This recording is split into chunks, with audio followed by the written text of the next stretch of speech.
আলাইকুম। সিদ্ধ ডিম দিয়ে ভাইরাল মায়োনিজের রেসিপিটি আজকে আপনাদেরকে তৈরি করে দেখাবো এবং আপনাদেরকে জানাবো আসলে এটা খেতে কতটা মজা হয়।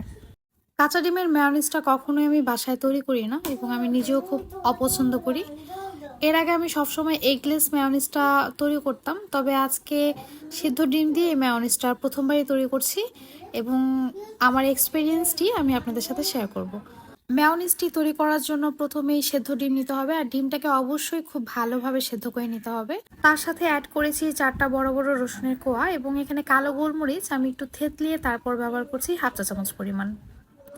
এখন এখানে দিয়ে দেবো খুবই সামান্য পরিমাণে লবণ। লবণের পরিমাণটা একটু কম দিয়েছি কারণ আমি এখানে ভিনেগার আর লেবুর রসটা ব্যবহার করব, যেটা যথেষ্ট পরিমাণে টক।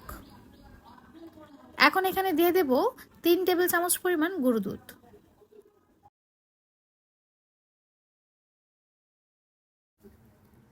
মেয়োনিজটার টেস্টটা বাড়ানোর জন্য অবশ্যই গুঁড়ো দুধটা ব্যবহার করতে হবে। আর এখন এখানে অ্যাড করব 1.5 টেবিল চামচ পরিমাণ ভিনেগার, সাথে দিয়ে দিচ্ছি লেবুর রস। আমি 1 টুকরো লেবুর এখানে পুরোটা চিপড়িয়ে দিয়ে দিচ্ছি। লেবুর রসটা দেওয়ার ফলে খুব ভালো একটা স্মেল আসে।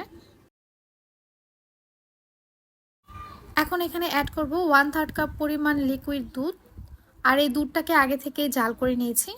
আপনারা পানি ব্যবহার না করে দুধটা ব্যবহার করলে এটার টেস্টটা বেশি ভালো আসে। অ্যাড করছি চিনি 1.5 টেবিল চামচের মতো।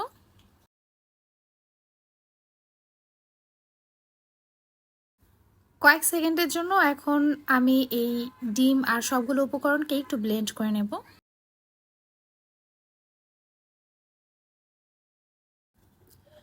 এখন আমি এখানে অ্যাড করব 2 টেবিল চামচ পরিমাণ সয়াবিন তেল। আপনারা চাইলে এখানে অলিভ অয়েলটাও ব্যবহার করতে পারেন, সেটা দিলে সবচেয়ে বেশি ভালো হয়। এইভাবে মায়োনিজ তৈরি করার সময় তেলের পরিমাণটা একটু কম দিলেও হয়। অ্যাকচুয়ালি আমি যখন বাসায় মায়োনিজ তৈরি করি আমি চেষ্টা করি তেলের পরিমাণটা যতটা কম দেওয়া যায় ততটাই। এখন এটাকে আমি আরও কিছুক্ষণের জন্য ব্লেন্ড করে নেব। এইভাবে মায়োনিজটা তৈরি করে আপনারা নর্মাল ফ্রিজে কিন্তু 7 দিন সংরক্ষণ করে খেতে পারবেন। আর ব্লেন্ড করা হয়ে গেলে দেখতেই পারছেন এটা কতটা পারফেক্ট হয়েছে। এই মায়োনিজের মিক্সচারটা একদম পারফেক্ট। এই মায়োনিজটা তৈরি করার পর আমার মনে হয়েছে আগে কেন জানলাম না সেদ্ধ ডিম দিয়ে এত মজাদার একটি মায়োনিজ তৈরি করা যায়।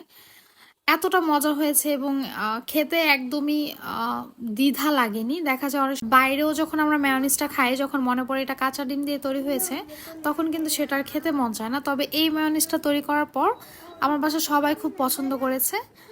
আশা করছি আপনাদেরও এই মায়োনিজটা খুব ভালো লাগবে আর আপনারা অবশ্যই বাসায় এটা ট্রাই করবেন। আমি তো এখন থেকে এইভাবে মায়োনিজটা তৈরি করেই বাসায় খাবো। আজ এই পর্যন্ত, আবার চলে আসবো নতুন কোনো রেসিপি নিয়ে। ততক্ষণ পর্যন্ত সবাই খুব ভালো থাকবেন। আল্লাহ হাফেজ।